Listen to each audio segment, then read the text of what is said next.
So the Kimura is a super versatile technique, and you can hit it from a ton of different positions. But some positions are more common than others, and if you understand the positions that I'm about to show you, then you can extrapolate most of the other positions. And we're going to show this here for terminology, and also these are the positions that you should concentrate on. The first Kimura position I'm going to start with is I'm in Michael's half guard. And I've got the Kimura here. Obviously, if it's behind his back, that's great. Can't always get there right away. But even on the stomach, that's okay because I can work to free that hand and it ties his arm up. There's not much he can do to me. From here, let's say I've managed to pass his half guard. Now I end up in side control with the Kimura on his far arm. This is his near arm, this is his far arm, and I'm applying the Kimura to this arm. Oftentimes when we're applying this, we're going to circle a little bit to sort of a 3/4 position. It's not quite side control, it's not quite north-south.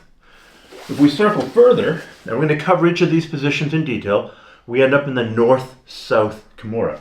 It's essentially like a north-south pin, except I have this lever and my weight is off to the side of his body. If I pull Michael up on his side here, and I turn his face, and I control here, this is also called the north-south Kimura, which I find confusing. So I propose we rename this the teabag position. You can finish the Kimura and other attacks very, very powerfully from here. If I circle a bit further, so his head is no longer between my legs, I've kept the same grip, but instead of it being on the far side of his body, it's on the near side of his body.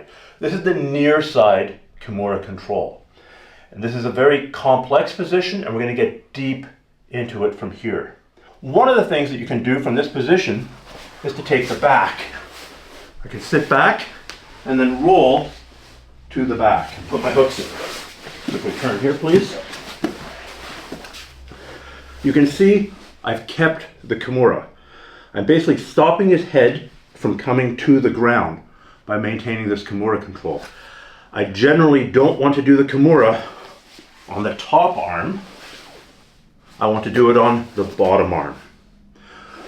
From here, it's possible that Michael gets away, he comes to his knees, and I come to the top.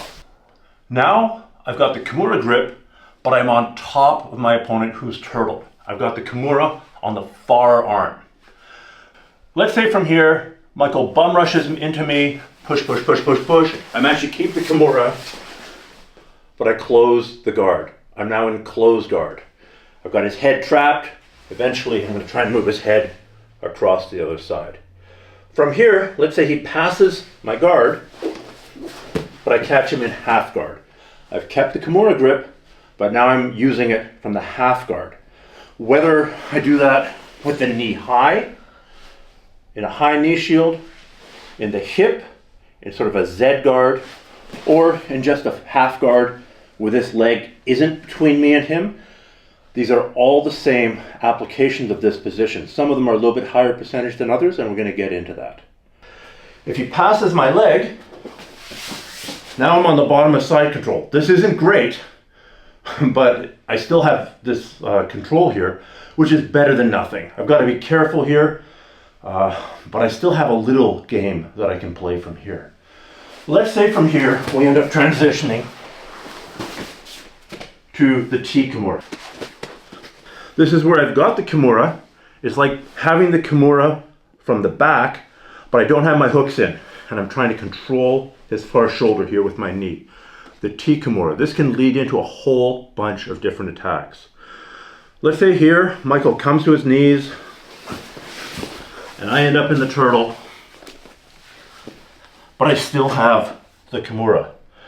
This isn't great for me, but there are fighters, there are competitors who've done great things from this position, either rolling their opponent or finishing the Kimura. If I stand up and Michael stands up with me, this is sort of the final position that we need to address, the standing Kimura. Whether I finish it here or whether I use it to roll my opponent, that we're going to get into. So those are the main Kimura positions. I more or less kept the same grip on the same arm that entire time. And you don't know if you're going to go from standing with the Kimura to the T Kimura, to the back, to transitioning to the top of half guard, to the north-south Kimura. But if you recognize these positions, it's not going to be as surprising when you end up there. It's the same arm position, and the mechanics by which you control your opponent and finish him are going to vary slightly, and that's what most of the rest of the instruction is going to be about.